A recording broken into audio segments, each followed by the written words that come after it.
Voilà. C'est à Aurillac, dans la maison Bonal, qui existe depuis 1951, que je vais rencontrer René, le mari de Colette Bonal, fille du créateur de l'établissement. Sur 2000 m² de surface, la maison affine plusieurs milliers de fourmes, de salers et bien sûr de Cantal. Mais dites-nous, René, comment se fait et à quoi sert l'affinage de vos fromages et plus particulièrement du Cantal? Toutes les semaines, on collecte des fromages tout frais, que les laiteries nous fabriquent spécialement pour nous. Et notre but, c'est de les affiner pour leur donner la valeur ajoutée. La valeur ajoutée dans le fromage, c'est le goût, spécialement le goût. Il y a 4 étapes dans l'affinage du Cantal. Le frais, qu'on vient de rentrer, que nous n'avons pas le droit de commercialiser avant 30 jours.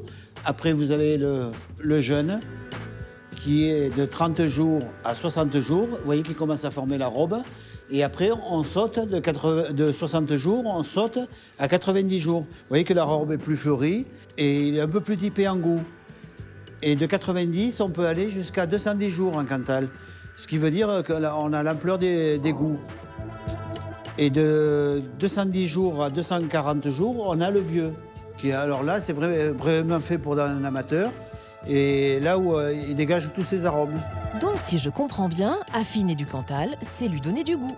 Mais comment faites-vous pour savoir si le Cantal est vraiment affiné comme vous le voulez? Dans la cave, on a toujours un moyen de les tester. On a notre outil, la sonde.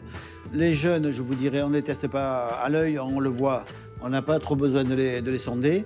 Mais c'est vrai que l'entre-deux, pour savoir la saveur qu'il a et tout, il vaut mieux quand même les sonder.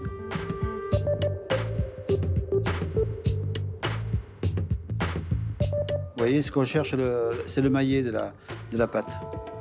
Et ça, vous voyez, on voit que c'est un entre-deux, mais un entre-deux d'hiver. Pâte blanche, parce que les colorants sont interdits dans la fabrication du Cantal. Donc en fait, pour affiner correctement du Cantal, il faut le goûter régulièrement. J'aurais dû faire affineur, moi. Maintenant, au four.